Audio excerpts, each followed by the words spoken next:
Bien, chers collègues, nous allons maintenant auditionner M. Gérard Ramex, qui est président de l'Autorité des marchés financiers. Je crois, Monsieur le Président, que vous n'ignorez pas que devant une commission d'enquête, je vais vous infliger le serment habituel. Donc, Monsieur Gérard Ramex, prêtez-vous serment de dire toute la vérité, rien de la vérité. Levez la main droite et dites « je le jure ». Je le jure. Bien, je vous en remercie. Je vous propose, il est 17h23, que nous terminions vers 17h15, enfin... 18h30. Oui, pardon 30 maxi. D'accord, 18h30 maxi.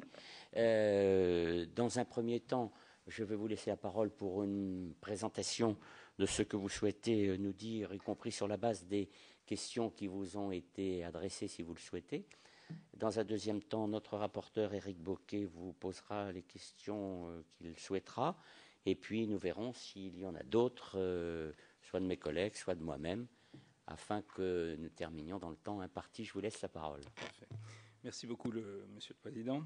Mesdames, Messieurs, donc je vais commencer peut-être par rappeler brièvement les missions de l'autorité des marchés financiers, donc, qui sont définies par la loi. Veiller à la protection de l'épargne investie dans les instruments financiers et les actifs offerts au public ou admis aux négociations sur un marché. Veiller à l'information des investisseurs. Veiller au bon fonctionnement des marchés. Concourir à la régulation des marchés aux échelons européens et internationaux et prendre en compte les objectifs de stabilité financière. Donc, derrière chacune de ces phrases, en fait, il y a des missions assez techniques, assez précises, que je détaillerai si vous le souhaitez. Aujourd'hui, pour présenter de façon synthétique, l'AMF, c'est un peu moins de 450 collaborateurs, très principalement des cadres, qui se répartissent entre donc les services qui s'occupent d'information et directions qui s'occupent d'information financière et comptable, donc qui vérifient que les émetteurs de titres cotés donnent toutes les informations et des comptes corrects. Vous avez des équipes qui s'occupent de la gestion d'actifs, parce que nous surveillons ce vaste secteur, nous régulons ce vaste secteur. Donc toute personne qui gère des actifs pour compte de tiers, qui gère des OPCVM doit être enregistrée chez nous et les véhicules sont aussi enregistrés chez nous, enfin approuvés chez nous. Nous avons des équipes de contrôle, de surveillance, de contrôle et d'enquête qui, eux, alors viennent a posteriori et avec des pouvoirs d'investigation. Et ces contrôles débouchent soit sur des lettres de suite pour des professionnels, soit lorsqu'il y a des manquements, sur des procédures de sanctions qui sont conduites. Les enquêtes et les contrôles sont ouverts par mon voisin, le secrétaire général de l'autorité. Moi, je préside la formation du collège qui décide ou non de notifier des griefs aux personnes qui sont présumées avoir manqué à leurs obligations. Et ensuite, la commission des sanctions décide ou non d'une sanction. Ces actions sont plutôt en progression. En 2012, il y a eu 58 sanctions pour à peu près 18 millions d'euros d'amende, avec 6 interdictions d'exercer, ce qui est assez important. Et en plus, il y a eu 7 compositions administratives, c'est-à-dire des transactions, c'est-à-dire des faits qui ont été jugés donc, être des manquements. La notification de grief a été faite et nous avons, selon une procédure nouvelle autorisée par la loi, nous avons trouvé un arrangement public avec le professionnel concerné et cet arrangement a été approuvé par notre commission des sanctions, ce qui est une procédure plus rapide, mais également très, très transparente. Il y en a eu 7 et, en 2012, qui est la première année de plein exercice de cette nouvelle attribution. Alors, par rapport au sujet qui vous préoccupe, je pense qu'on peut dire d'emblée que ces missions visant les instruments financiers, les marchés financiers, ne nous donnent pas un rôle direct dans la lutte contre l'évasion des ressources financières et l'évasion fiscale, qui est l'objet de vos travaux.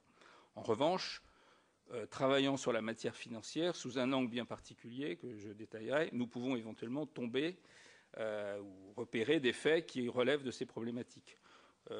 Auquel cas, si nous les signalons, il y a toute une série de textes qui prévoient que nous les signalions soit à Trocfin, soit au parquet, soit aux deux. Et ce que nous faisons, pas très fréquemment, mais quand même sans aucune rareté, puisque chaque année, on envoie un peu moins de 20 dossiers au parquet. Et j'ai regardé l'année dernière, on a fait 6 transmissions à Tracfin. Les transmissions au parquet n'étaient pas toutes sur des faits de blanchiment, ça pouvait être sur toute espèce de manquement ressortant aussi de la matière pénale. Au plan international, il faut voir que nos enquêtes reposent pour une grande majorité d'entre elles sur une coopération internationale, puisque les marchés sont maintenant internationaux, et dès qu'on s'intéresse à un titre qui est traité sur un certain volume sur le marché, il y a une fraction non négligeable des ordres qui sont passés par des professionnels étrangers ou de l'étranger. Et cette coopération s'effectue en général dans le cadre d'un MOU, comme on dit en français, Memorandum of Understanding, qui est négocié bilatéralement avec chacun de nos homologues, donc le régulateur du marché des différents pays, sur un modèle qui a été arrêté par l'Organisation internationale des commissions de valeurs, dit IOSCO en anglais. C'est un dispositif qui fonctionne assez bien, même s'il y a parfois des lenteurs ou des restrictions dans certains secteurs ou pour certains pays. Si on reprend rapidement chacun de ces points, je vous confirme que nous informons, parce qu'il y a une des questions demandant si la transmission à Tracfin devait devenir une obligation. Cette question m'a un peu surpris en fait, puisque pour nous, on considère que c'est une obligation. Donc si le texte étant rédigé au présent, si nous avons des faits qui entrent dans le cadre du texte, eh bien nous les transmettons à Tracfin. Le parquet, nous l'informons soit dans un cas qui a été organisé par la loi, c'est-à-dire lorsque nous notifions des griefs donc pour des manquements au plan technique qui peuvent être qualifiés parallèlement par le code pénal, donc qui peuvent entrer dans le champ d'un des 3 délits boursiers, manipulation de cours, diffusion de fausses informations ou utilisation d'informations privilégiées. Nous informons automatiquement le parquet dès lors que nous notifions des griefs. Et puis nous pouvons aussi le faire sur la base de l'article 40 ou d'un autre texte, lorsque nous trouvons des faits qui ne peuvent pas être poursuivis directement par nous, par exemple un abus de bien social ou une présomption d'un délit qui peut être fiscal, par exemple. Là, nous avons le droit et nous le faisons, nous informons le parquet. Et cette coopération avec le parquet est fréquente, elle dure depuis des années. Je vous rappelle que historiquement, nous sommes pour partie des héritiers de la COB, et qu'au départ, la COB avait un pouvoir d'enquête, et toutes ces enquêtes allaient directement au parquet. C'est seulement à partir de la fin des années 80 que Pierre Bérégovoy, alors ministre de l'économie et des finances, a proposé au Parlement de conférer un pouvoir de sanction. Donc il y a une tradition historique très très grande de proximité entre le parquet et les services du régulateur. Et on le voit encore aujourd'hui, même si aujourd'hui nous avons un pouvoir de sanction autonome. Une même infraction peut, c'est très rare en pratique, mais ça peut arriver, une même infraction peut faire l'objet d'une sanction pénale et d'une sanction par la commission des sanctions de l'autorité des marchés financiers. Voilà sur ce premier point. Le deuxième point qui est très important par rapport à l'objet de vos travaux, c'est notre compétence spécifique en matière de lutte contre le blanchiment des capitaux et financement du terrorisme.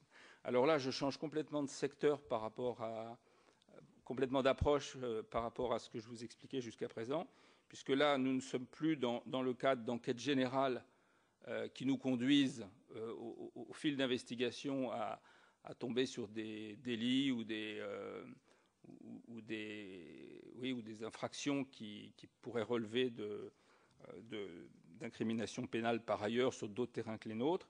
Là, nous avons un devoir particulier pour les personnes que nous régulons, c'est-à-dire essentiellement les sociétés de gestion de portefeuille et les conseillers en investissement financier, et puis quelques institutions de post-marché, ou de marché ou de post-marché. Nous avons un devoir de vérifier qu'elles se conforment à l'ensemble des règles professionnelles qu'elles doivent suivre. Et parmi ces règles professionnelles, surtout depuis la loi de 2009, si je ne me trompe pas, il y a le fait d'avoir un dispositif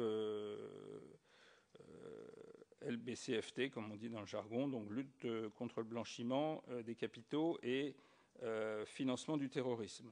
Alors, ce sont des vérifications que nous faisons de plus en plus. Nous avons deux types d'approches. Soit il y en a eu de l'ordre d'une dizaine l'année dernière, des investigations qui sont ciblées pour vérifier le bon dispositif chez le prestataire sur ces points-là. Soit plus fréquemment, c'est à l'occasion d'un contrôle plus général sur une société de gestion de portefeuille ou un prestataire de services d'investissement, les équipes, parmi leurs programmes de contrôle, font une revue des procédures de lutte contre le blanchiment. Nous avons en ce moment, il n'y a pas très longtemps, pour un conseiller en investissement financier, nous avons notifié des griefs à la commission des sanctions parce que nous avons estimé qu'il n'avait pas de procédure digne de ce nom en matière de lutte contre le blanchiment. Je ne sais pas ce que la commission des sanctions dira puisque l'affaire est devant elle. Donc c'est quelque chose qui devrait logiquement se développer puisque les obligations sont de plus en plus précises et nous faisons des contrôles là-dessus. Voilà pour cet aspect des choses. Troisièmement, donc peut-être un mot aussi sur la coopération internationale que j'ai déjà abordée. Notre coopération internationale est une coopération entre régulateurs de marché. C'est-à-dire que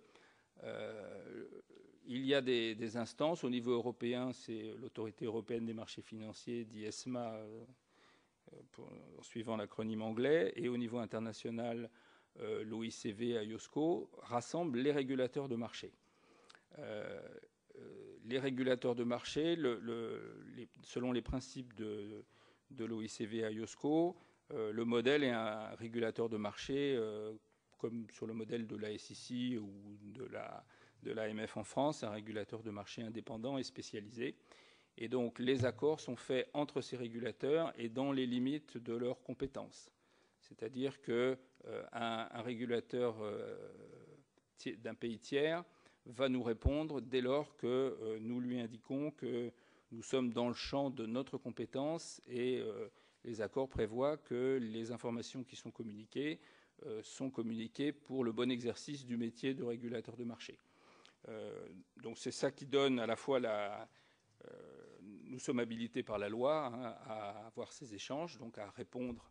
Chaque année, nous répondons à de nombreuses demandes de nos confrères étrangers et nous recevons encore plus de réponses. J'ai quelques chiffres, là je ne les ai plus sous la main, mais c'est plus de 100 échanges dans les deux sens chaque année de communication. Voilà, c'est là. Nous avons l'année dernière formulé 380 demandes d'assistance et reçu 159 requêtes de la part de nos homologues étrangers. Donc c'est des procédures assez actives. Là, je ne parle pas uniquement blanchiment. C'est toute notre activité sur la recherche d'infractions d'initiés, de fausses informations, de manquements dans notre sphère. Voilà ce que je pouvais dire en commençant sur ces échanges où ont concerné 35 pays. Donc ça vous montre une coopération assez active. Alors sinon, par rapport à l'ensemble des questions, je ne sais pas comment vous voulez que nous procédions. Oui, si vous voulez, on va les reprendre. On peut, comme vous voulez. Je vous remercie donc voilà de ce propos. pour dire un peu ce que nous sommes.